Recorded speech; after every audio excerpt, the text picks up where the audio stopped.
Good morning, everyone, and thank you for joining us this morning for this webinar. My name is Jonathan Butcher, and I'm a Senior Policy Analyst at the Heritage Foundation. I'm so pleased to be joined today by three charter school leaders from three different states in the U.S., and we're going to be talking about what they are doing right now to bring stability and continuity to students during this very unusual time for schools around the country. As I think you're about to hear from my guests, some of the schools are in week 3 or 4 of this adjustment and school closures. Some are not. Some are earlier in the process because the way that the academic calendar fits, they may have been on spring break while some of the social distancing guidelines and other school closures were happening. So these schools are in different, not only physical locations, but in different stages of adjusting to providing instruction or trying to help students right now during the response to the virus. So with that, let me explain again that that we're talking with charter school leaders, and charter schools are public schools of choice created by parents, teachers, and community leaders. And these schools have more flexibility than district schools do. And I think that that is part of the linchpin of what our discussion is going to be today, is that these schools had some more flexibility. And so how is that going to translate into helping students faster or differently or at all right now during this change? So it's my pleasure now to introduce them, and I'm going to introduce them in the order that they'll be speaking. And so with that, thank you again for joining us, and so glad to have these gentlemen with us. So first, I'm pleased to introduce from Pennsylvania, David Hardy. So Dave is an established leader in Philadelphia's education community and one of the few people who both talks the talk and walks the walk in their dedication to students. He's the former CEO and co-founder of Boys Latin in Philadelphia, which is a charter school. It opened in 2007, and in its first 4 graduating classes, Boys Latin sent 85% of its graduates to post-secondary institutions, 80% of which were 4-year colleges. David lives in Philadelphia with his wife, has 2 adult sons, and he's a board member with the Center for Education Reform. They are a partner with us in the efforts to give every child the chance to succeed in school and in life. After David, we will hear from Peter Boyle, who is out in Arizona, where it's a little earlier there than it is here on the East Coast. He is the founding director of Western School of Science and Technology, which is a Challenge Foundation Academy. He's a native of Baltimore, Maryland, and Mr. Boyle became involved in education in 2009 on the campus recruiting team for Teach for America at the University of North Carolina. Following Peter, we will have Vamshi Rudrapati, and he is the director of the Charter Institute at Erskine College, which is near Greenwood in South Carolina. He spent 10 years in the charter world, 7 of these years specifically with an authorizer. Now, the Institute at Erskine has 17 schools now. In July of this year, they will be serving schools that account for 17,000 students, and they will be the largest statewide authorizer in South Carolina, and that's as of this summer. So happy to have these gentlemen with us. And so let's get started. And I believe that the gentlemen will have muted themselves. And so David, if you'll unmute yourself and please get us going. Okay, thank you, Jonathan. It's great to be here today. And it's great to talk about this issue. This is something that, you know, I don't think any of us have seen in our lifetime. This is almost like a war. It's almost like people bombing the country because, you know, 9/11, they got New York, suburban Pittsburgh, and Maryland, the Maryland, D.C. area. But this is the entire country that's affected by this. And when you look at how people have responded, it's my opinion that the charters were really out front in this right away. As schools of choice, as schools that have to attract and retain parents and their children, we know that when something happens, we have to respond, and we have to respond in a quick and meaningful way.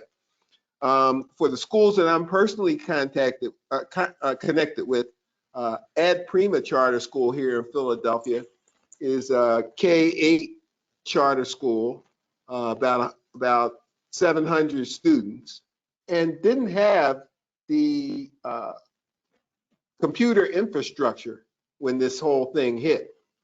What they did was they immediately put together packets that they distributed to their children and that they also had on their website.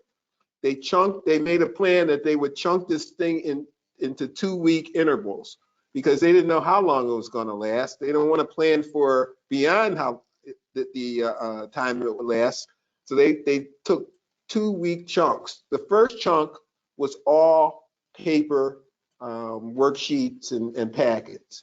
By the next time, they had done a survey to know who had access online, and they were able to get Chromebooks out to the students who didn't have IT access. So now they can provide that information by online delivery. Boys Latin has a one-to-one laptop program here, so they have enough laptops for every student in the school. It's 6 through 12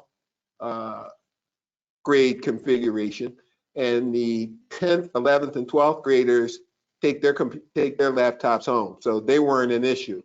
What the school had to do was distribute laptops to the rest of the people, which they did pretty quickly. And they actually have a three-prong approach to online learning. They have some online live classes, they have tape classes, and then they have lessons online, materials online that the students can access to be able to continue their learning. The Philadelphia School District was a little bit slow in this. Now, not everybody, and I think this is important. There were some teachers who, as soon as this thing hit, they were good teachers. They were connected with their classes, and they put information out there. They didn't have to wait for somebody downtown to tell them to do that. That's what a good teacher does instinctively, and they have good teachers who did that. What happened, though, was that the school district stopped them from doing it. They prohibited that. And what they said was that because everybody didn't have access, it was an equity issue. Now, it's a reverse thing. It was a reverse solution to an equity issue. If you have an equity issue, the job is to expand equity, not take away the right from everybody, which is what they did. They got a big backlash from that. So then they wanted to start an online learning program. Just last Thursday, they approved the purchase of 50,000 Chromebooks, which they plan to distribute next week. The 13th of April. I don't see how they do that. I mean, that's a lot of Chromebooks. It's supposed to have materials in them. It's supposed to have instructions. It just seems like a pretty tall order to do. But it just shows the slowness of getting a decision made in a big school district versus a single charter school or a small charter school network who can say, hey, we're going to do it. Where do we get started? Let's go. So, I mean, that's a big thing. From our state, the state has not really been a good partner in this, in my opinion, because the state has been more concerned about prohibiting cyber schools than they are with helping schools that are bricks and mortar get a cyber program going through this crisis. The state immediately banned enrollment in cyber schools in Pennsylvania. And that was to protect the low-performing schools. If you are in a high-performing school, if you're satisfied with your school in Pennsylvania, whether it be a charter school or a traditional public school, you're not going to leave because of this crisis. You're going to ride this crisis out and go back to school, the school that you wanted to be in. But if you were unhappy with that school, the school you were in the first place, and then this crisis comes and you see there's an opportunity to have your child learn cyber, you're a lot more interested in going, well, maybe I'll take a shot at that. And many of those people won't come back. And I think they recognize that. And I think that's why the state has been relatively unsupportive, in my opinion, of getting this whole thing done. They haven't put out any additional resources to help the schools, the bricks and mortar schools that are doing it. And they seem to be impeding the experts in it, the cyber schools. So, you know, I think that's another problem. About reaching the disadvantaged students and low-income students in urban and rural areas, I would say this. If you were in a bad school where they weren't delivering good education to begin with, taking that online is certainly not going to improve it. And I think that what you'll see is it will wind up distancing children from school, distancing students, students who especially the older ones, you know, the teenagers who would have a little bit more freedom in this situation will become disengaged with schools. And I'm really concerned about that. I'm also concerned about the fact that, you know, the school year stopped at the end of February here. That's not a whole school year. And you're not going to make that up online. And I don't hear anybody talking about summer school. And I think that we need to start thinking about how we try to salvage whatever part of this year we can with in-school, in-classroom instruction, because that's the most, that's what people were getting before this happened. That's what they chose before this happened for most of them. And that's what they need to be in. I mean, to kind of change your delivery system in the middle of a crisis means that your teachers and administrators have to learn how to deliver it, and then you have to learn how to accept it. I mean, that's a learning curve, and I'm not sure we have that time. So in this crisis, I think one of the things we should be talking about is how do we extend the school year or find a way of salvage the learning time that was lost because of this pandemic. So that's it. Thank you. Thank you, David. Those were excellent points. I want to, before we move to Peter, let me ask just one quick question to you about that last point. Do you think because charter schools have more flexibility, do you think that that's something that charter schools could either ask of their authorizer or would easily be able to switch to? That is extending the school year, talking about classes in the summer. I mean, do you think that's something that charters would be able to adjust to relatively quickly? And I guess I'm asking on a technical perspective. I mean, do you think can you just go to your authorizer and ask that? How will that happen? Well, you know, I think that 10 years ago in charters, you'd pretty much just do it. Now the authorizers are becoming a lot more controlling. So yes, you probably would have to go to your authorizer to ask for permission to do it, and you might get pushback. Somewhat like the rogue teachers who went out and started online programs for their students, or some type of connection with their students, and they got smacked down from people on high that said somebody else isn't getting it, so you can't do it. And we'd be in that situation too, I believe. But I think I don't think this is just a charter problem. I think everybody who had kids in school need to get those kids back in school. I think that you'll see charters pushing to do this. I think with traditional public schools, a lot of things turn out to be a matter of what labor will accept. So they're going to have some labor issues with this because their people get paid for 10 months and they're going to think they worked their 10 months. So the summertime is going to require extra money, and then that's going to get pretty tricky. But like I said, I don't see a way around this without time. Time in the seed learning is what these students need, and they haven't gotten it. And like I said, an ad hoc online system is helpful, but it's not the solution. Yeah, thank you, David. I think there's some real things to think about there, and that flexibility that charters and all schools, frankly, may need. That's something that we've heard even from the U.S. Department of Education talking about more flexibility for schools. So maybe beginning a conversation about how we open up the summer could be something that that we begin to talk about. So thank you. All right, so Peter is not able to join us via video, but Peter, if you can make sure you're not muted. And then again, Peter's joining us from Arizona with the Western School of Science and Technology. So Peter, can you tell us what's happening with you in Arizona?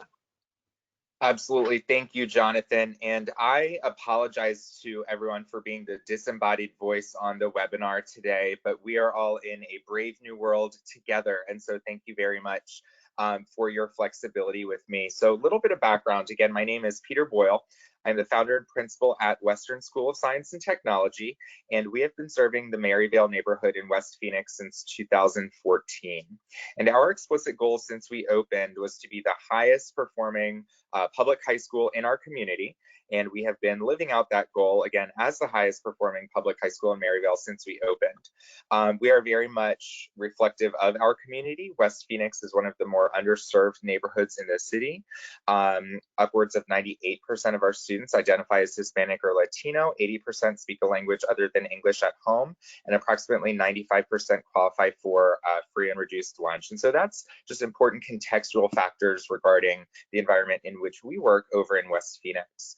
One of the things that's also important for us to consider with this particular situation is that we were on spring break when social distance guidelines and all of the other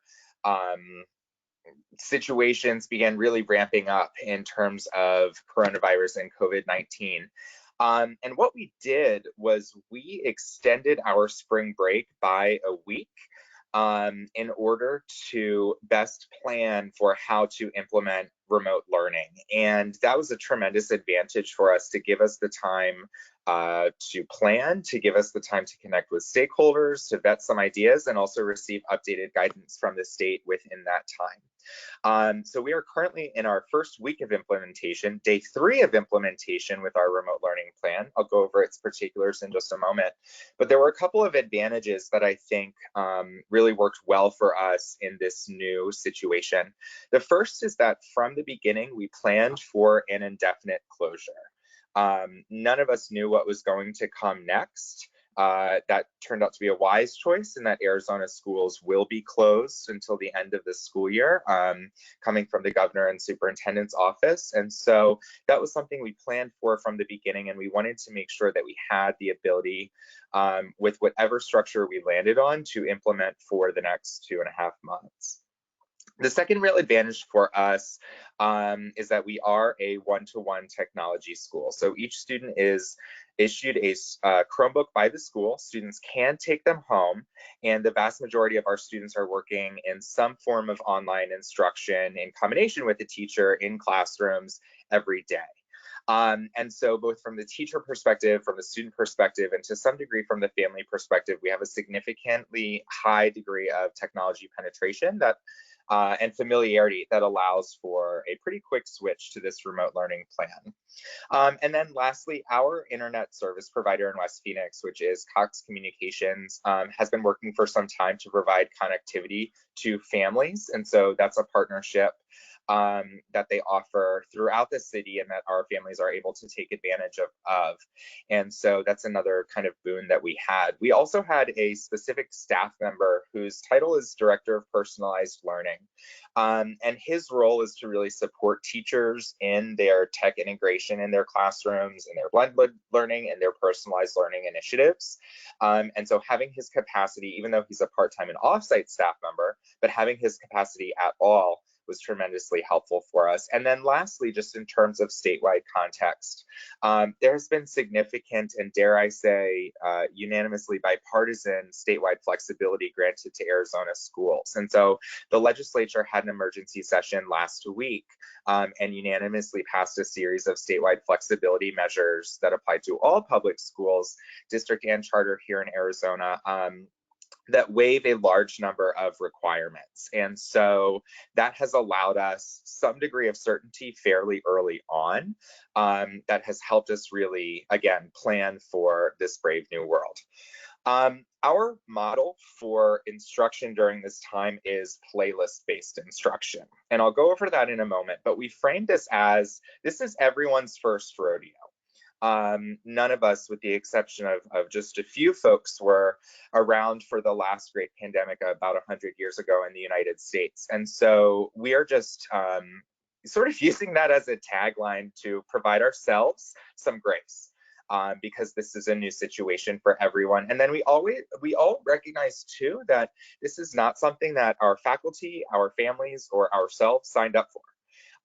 There are, robust online learning options here in Arizona. That is not the traditional model of our school. And so again, we're just aiming to provide ourselves and asking for some grace from our families too. And again, getting back to the playlist-based learning, a playlist is a personalized learning plan. It's a series of online learning activities that are planned by each teacher, and each teacher assigns that playlist a minute value. And that's a rough estimate of how they think the median student in their classroom will take to complete that activity. Each teacher populates a playlist, which has about 200 minutes of content from the online learning programs or from reading materials that we can push out to students via Google Classroom or via their email addresses. Each teacher populates that playlist for about 200 minutes a week.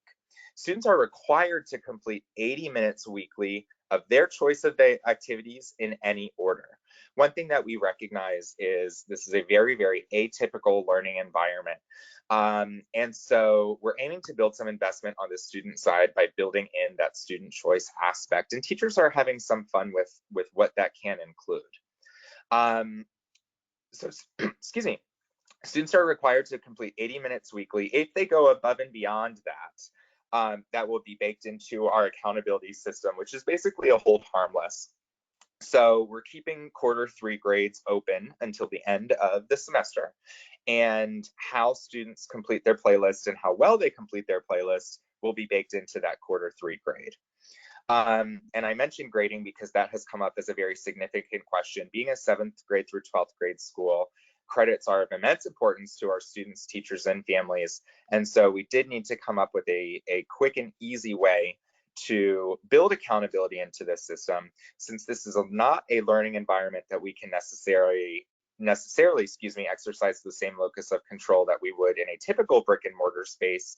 80 minutes is of course less than the seat time that students would typically have in a classroom, but we did give some feedback that it's about as long, 80 minutes per course, in a high school setting as we could reasonably expect many of our students and families to be able to complete, with the additional obligations they have of either acting as caretakers for younger siblings, or many of our students in West Phoenix, work in frontline positions in pharmacies and grocery stores, things of that nature, and we wanted to bake in some flexibility for that.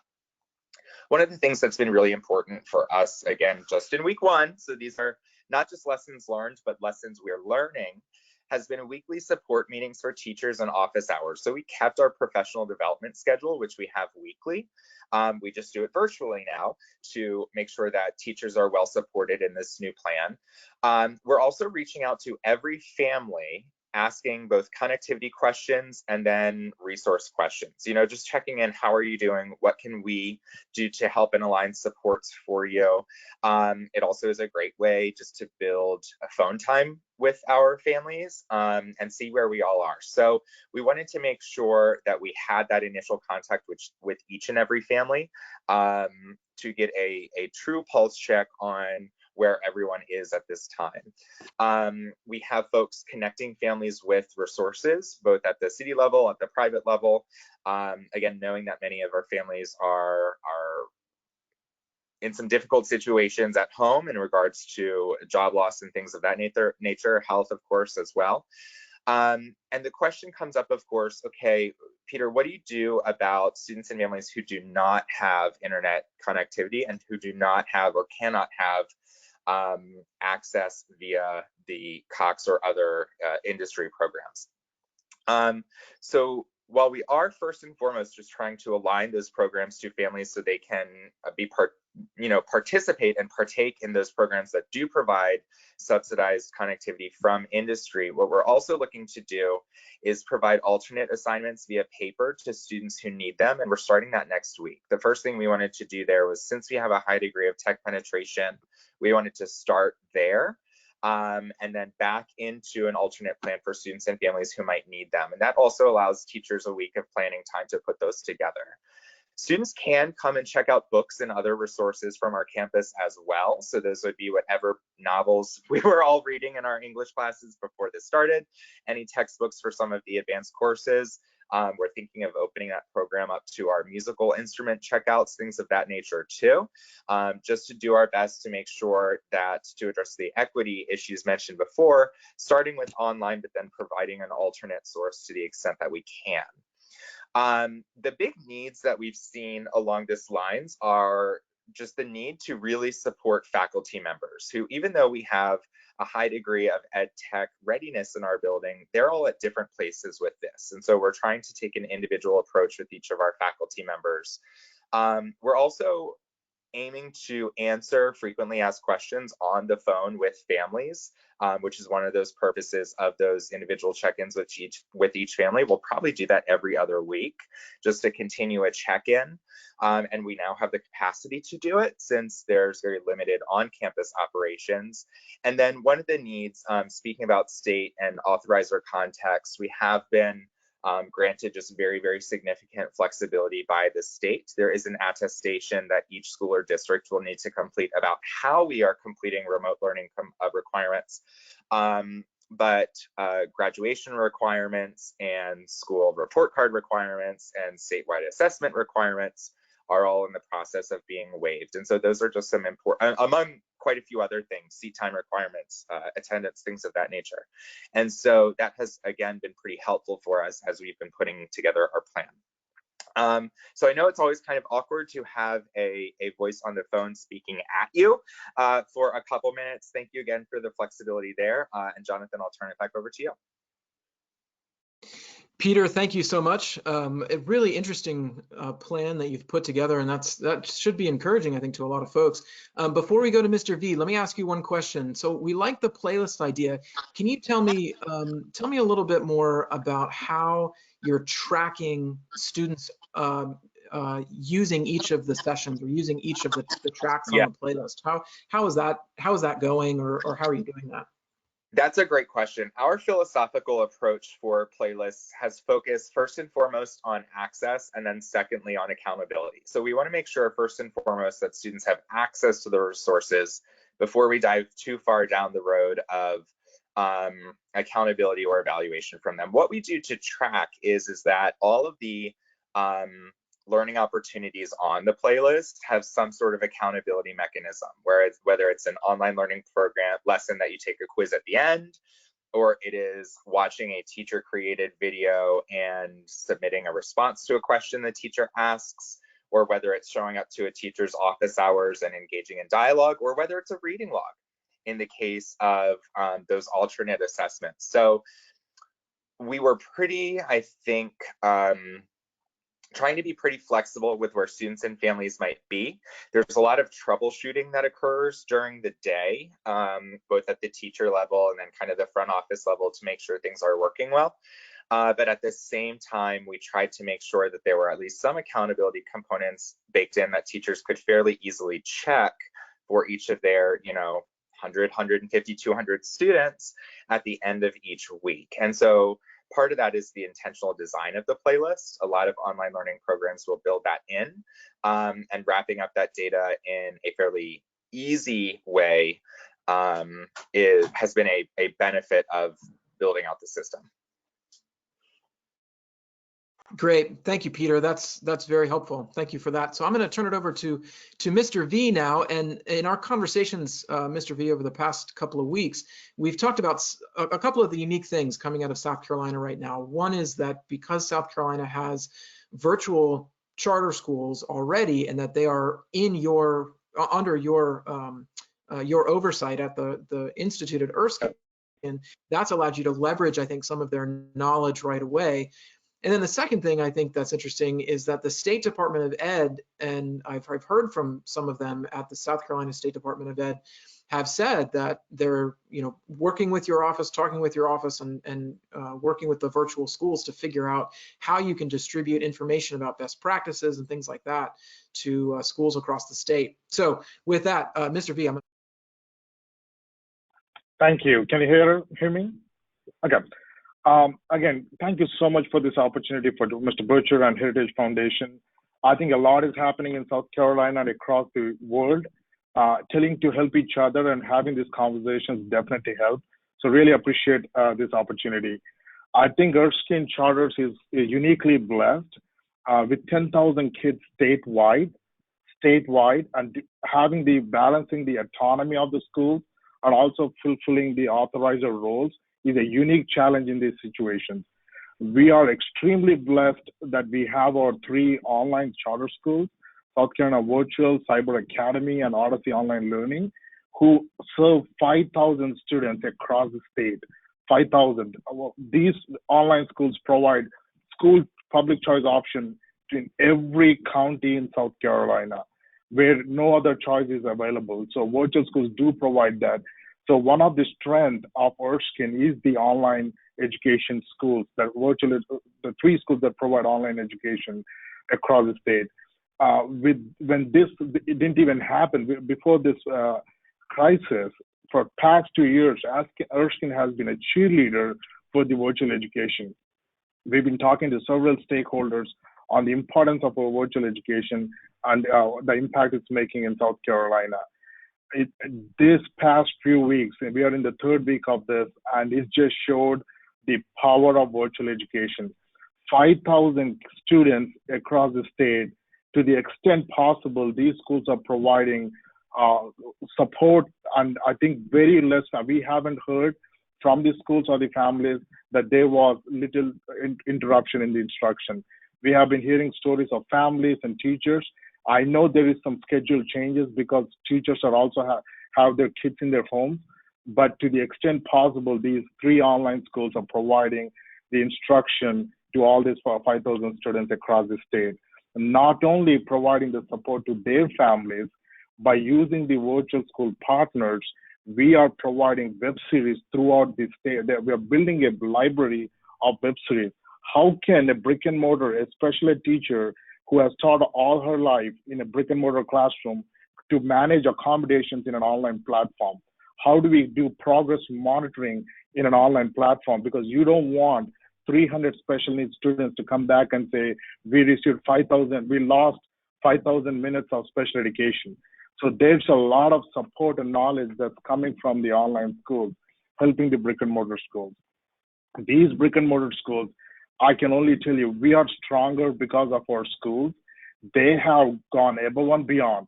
Remember, these schools, most brick and mortar do not have a meals program. They do not have transportation. The accountability on the brick and mortar schools or even virtual schools, if we don't do things right during this time, it can impact them significantly in the enrollment and the new projects they're working on. I can only tell you the pride we feel every day just watching and listening to our school leaders, looking at their social media.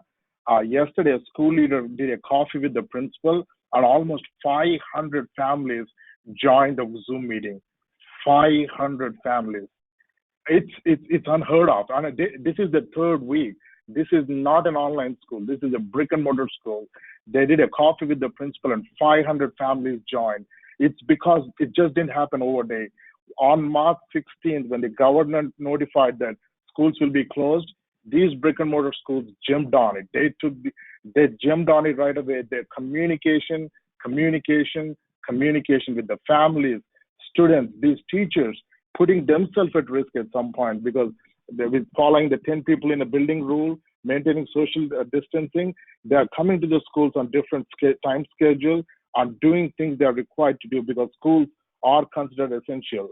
And they are coming to these schools. They are providing systems and processes so there's equity. So a family that cannot have an online access to a computer, how can we provide packets to these families? So again, so proud of what our schools have been doing. And again, balancing the role of an authorizer, that has been, and since day one, as you heard us say, the Erskine philosophy is trading autonomy for outcomes. So our schools have a relationship. It's all about outcomes, not about whose memo is it. As long as we all are in agreement, this provides better benefits for our kids. Our schools are in alignment with it, and we are really blessed for that. I just want to give few highlights on what we are doing to adjust. Again, 5,000 families are continuously, to the extent possible, receiving the continued services of virtual education. The 5,000 students in the brick and mortar schools, around 14 brick and mortar schools, are gone above and beyond and providing e-learning and paper packets. And I'll explain later why we have to do both. Again, some of the brick and mortar schools built in online classes already in their as part of their charters. So they are not online schools, but there's some part of the day where they take online classes. I was seeing parents commenting on social media, thank you for this transition, because now I'm able to easily transition into the online education. So charter world may completely change next year. Schools may have amendments adding a virtual component to their schools because they don't want to ever go through this again. Our schools, some of the plans, they're using Google Classrooms, Zoom meetings, several online resources, Khan Academy, Imagine Learning, USA Test Prep, and shout out to the business community and the private community. Some of the companies have come in and said, use it. And after this epidemic, you don't have to use it, or you don't need to buy it, but just use it. So shout out to the business community that have been jumping into support. Teachers are logging in to provide instruction, providing some independent work because they don't want to make sure, because their parent is taking care of 3 kids and their family may have only 1 computer. So the teachers are providing instruction and they are doing a follow-up of the instruction. There are a lot of communication is going through parent squares and using softwares like Class Jojo. So communication, that's been really impacting with the instruction. State support, again, I just want to brag about South Carolina. Erskine and virtual education will not be the place where we are if we don't have our State Department of Education support. Our Superintendent Molly Spearman has been extremely supportive of online education and charter schools. The SCDE has a virtual SC program. It's not a school, but it's for several years, they have been providing online classes for all public schools in South Carolina. We are very fortunate that they have a designated staff at the SCDE who takes in all our questions and gets back to us in these times within 24 hours. So in South Carolina, we are invited to every phone call. Ms. Spearman has done a daily phone call since March 16th, and we have been invited to all these meetings, and we have been shared information on a daily basis on what's going on. So really fortunate with the support we are receiving from State Department. Again, the staff at the SCDE have taken in this busy time. We are surprised on the unique challenges and questions that our charter schools face. They're able to respond in such a short span. So again, shout out to SCDE in all the support they have provided. The challenges are there. I heard from both Mr. David and Mr. Peter, the challenges of how are we meeting the needs of disadvantaged students. The reality is the state set its expectations on learning plans. Because as authorizers and as charter schools come with unique challenges, we created an extended 9 questions. And Mr. David, you'll be glad to know one of the big questions is summer school. What are you doing about summer school? This is a challenge we are posing to our school. We are challenging our school. Yes, this is happening and we are learning. There are no perfect answers. We all know that. So we are asking and in a way challenging our schools. Are you thinking about summer school? With the new federal funding that's coming, is that something you want to implement? Are teachers buying into the new summer reading? So these are things that we are trying to work in this challenging situation. The biggest challenge is, as you know, South Carolina is a rural state and we have almost 1 million families that live in the rural areas of South Carolina. Yes, our brick and mortar system, schools have one-on-one computers, most of them do, but those computers are not designed to go home. Their capabilities are not built in. So we are working to get them hotspots, but that's going to open a whole different can of worms, because if the computer is not designed so they can block certain things, it's going to go into a whole different cybersecurity issue. So again, it's a learning curve for all of us. And I think what Heritage Foundation is doing right now to open up and talk to other leaders across the country, we don't have answers for certain things. I think we just have to explore and hopefully find them sooner. But that is the biggest challenge is what do we do for the families? Yes, some have internet and they are able to log in. High school students are driving to certain high schools, and in the parking lots, they are connecting to the school Wi-Fi and doing it. But there are certain families that have 3 to 4 students with one computer. How do we challenge it? Schools have gone above and beyond. I want to brag on our schools. They are trying to do both e-learning and distance learning by packets. The risk of passing on the virus is still there, but as essential employees, they are taking precautions on how to pass on the packets and take them back. And also we are working with our IT to make sure what kind of systems can be put in place. So when these hotspots go to these families, how can we protect the cybersecurity? As you can see, a lot of, as I pan around all this, my social media, I see traditional brick and mortar schools who have never done this are posting the access codes online. Anyone outside the school network can log into this. So I think a lot of training and coaching, I think in a way we are blessed because of our work with online schools for almost several years. It has helped us to catch certain things. And because we are providing the training to our schools, it's helping us. But I think overall, there is a cybersecurity issue when we are going into this unknown waters. We have to be very careful. But working with business partners and our IT, we are trying to send the message that one of the first few things we focused on when we learned this on the 16th is connectivity. It's connectivity. It's not just internet connectivity. How are we going to connect with our school leaders? How are school leaders going to connect with parents? How are school leaders going to connect with families and students, school staff? How are they going to understand that, yes, it is risk, but we have to create a schedule where teachers can come into these schools. So connectivity, that's where we highly focused on. We created an FAQ on day one.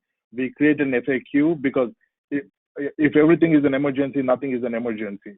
So we create an FAQ so school leaders can go and get their responses there. We created a Google document. We call it an institute handbook, COVID-19 handbook. So rather than every staff member at the institute sending 200 memos to schools and bombarding them, we're trying to put it in a handbook so schools can go at one spot and get that information.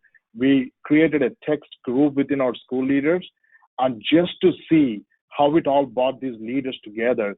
In a school leaders meeting in a regular time, they'll come in, they chat, they say hello, they may like their Facebook page, but now it's, hey, I need 50 hotspots, and we could see school leaders, hey, I have 40, let me give it to you.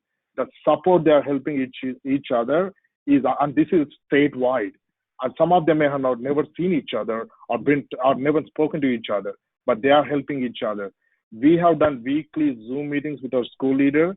Now that a lot of information is settling down and we are still looking for some answers, we have paused our face-to-face conferences and we are focusing more on sending the information out. Our website is, I think, one of the strongest information systems where all the information, special ed, federal programs, Power School, can come access the website. The calls with SCDE, connectivity to SCDE, and getting that information.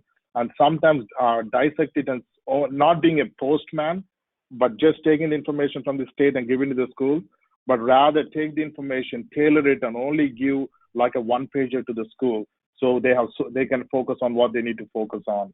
Our special ed has done a phenomenal job to focus on FOPA violations and making sure coaching the schools and communication people on FOPA, on special ed, and making sure students are receiving the services, students are being evaluated to the extent possible, and if not, work with the SCD to resolve some of those. Our virtual school partners have recently did a webinar on DSS. Nationally, the DSS reporting has come down. The reporting has come down, so we immediately reached out to our virtual partners. How do we identify these in an online platform? So that webinar is posted on our website. Our virtual school partners are doing web series talking about special ed accommodations, how to interact with multiple kids in the family. We put a 9-question survey out to our schools, challenging them, asking them, seeking guidance on what is the next step. Yes, we'll go through all these steps of report card, graduation, and everything, but that's not enough. Our kids have to catch up twice next year. What are we going to do if this slows down in May? What's the next step? How are we going to move the needle? Because at the end of the day, charter schools are in it. We all have to agree we have a different set of accountability. And we have a higher set of accountability both at the families level and at the state level. So the question we challenge our schools and we're challenging ourselves, how can we assist our schools in moving the needle after this crisis is resolved? But what are we doing now to plan? And I do agree with Mr. David on this. Summer school, summer school, summer school. We have to use the time really to make sure kids are brought up and at least some level of instruction and the second level of getting them ready for next year. So yeah, these are a few things that we are working on in South Carolina through Erskine and with our phenomenal schools. That's great. Thank you, Mr. V. That's extremely helpful. It's good to hear that schools are working together and sharing information, especially so quickly. We have a few minutes left for some questions and answers. Mr. V, let me start with you as I did with the others. Can you talk to me about the traditional district schools? Have you heard from any of them? Have they contacted either you or any of your schools directly for assistance, help, guidance, ideas? I think it's both. We are reaching out to them and they are reaching out to us. It's vice versa. We received a memo from State Department about graduation requirements and how to put grades into the system. Rather than creating the wheel, I advised all my accountability team to reach out to their contacts in the local school districts and work and develop a system that works for everyone. I think it is time for us to look at public schools and reach out to them. And yes, to answer your question, it's vice versa. We are reaching out to them and they are reaching out to us. Great, that's very helpful. Okay, so we have a few questions from some of our attendees. I'll address this one to Peter, and then I'd love for Mr. V and for David to weigh in as well. So the question is, what are the challenges, the biggest education-related challenges anyway, that you're hearing from families, especially, and Peter, in your case, as you're making phone calls, as you said, and sending surveys home, what are you hearing? What are the biggest challenges that you're hearing from them right now? Great question. I think there are two just very predominant things that we're hearing from families. One is that, yes, families absolutely want learning to continue, right? The other is that families are faced with unprecedented challenges. I mean, we serve a traditionally underserved community in West Phoenix where joblessness, health concerns are more prominent than they might be in other neighborhoods, but not to the extent and the immediacy that we have seen now.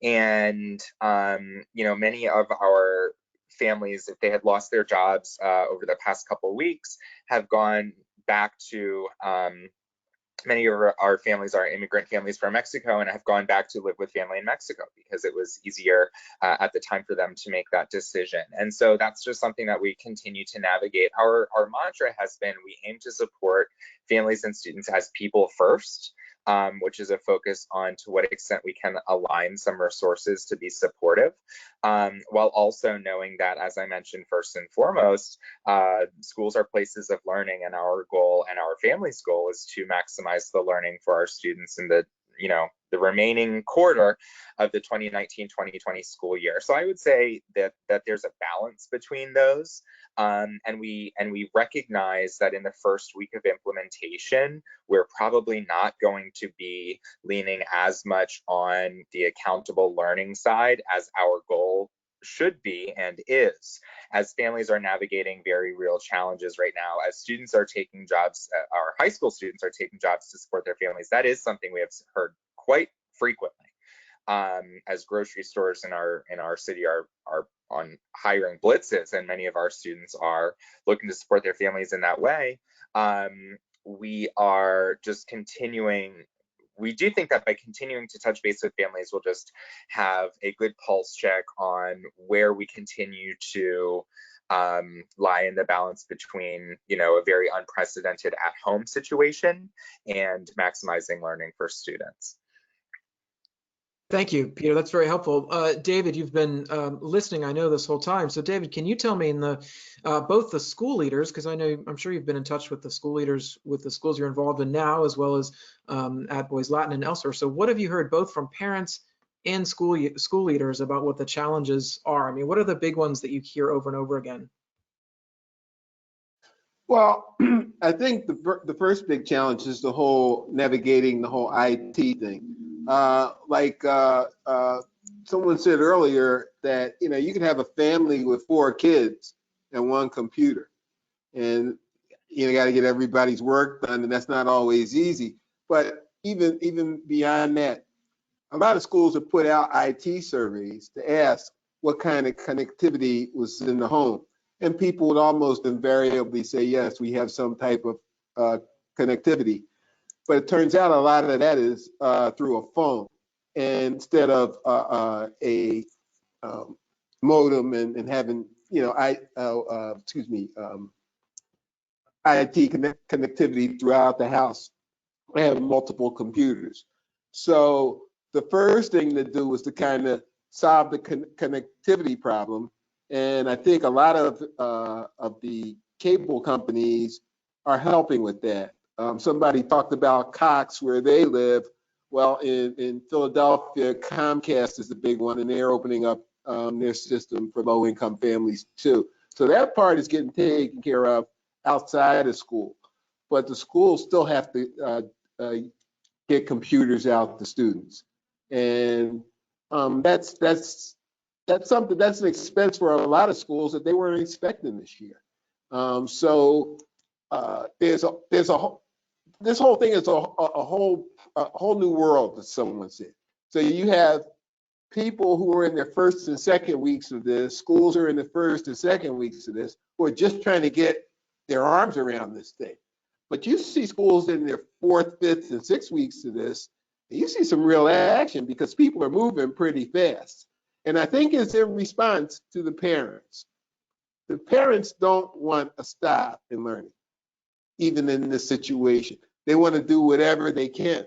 Some parents are more capable of filling in for some of that teaching or making sure that the resources are there so that the child still has access to education. But if we want to educate everybody, we have to deal with everybody's specific situations.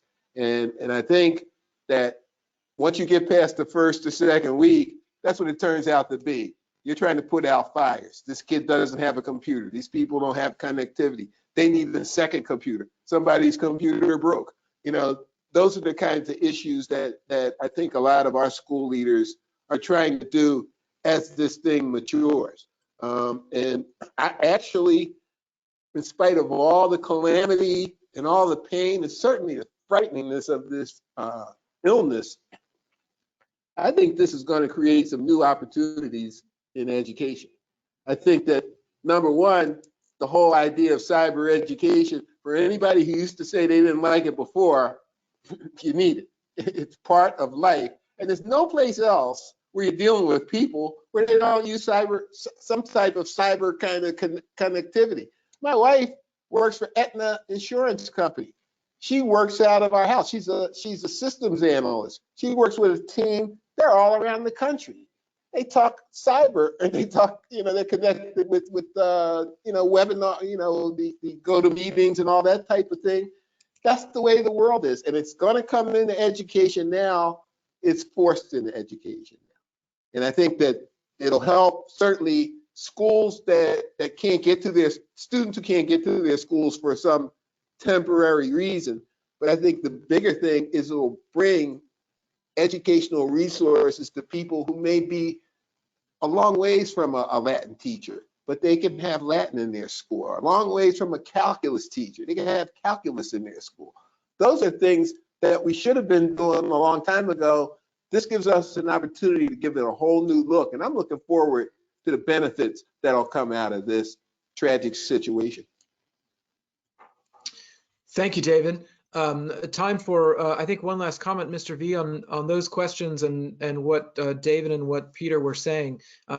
I'll let you have the last word here. Yeah, I think they both have covered most of the challenges we are going through. keeping the staff motivated and schools motivated and during this time is so essential.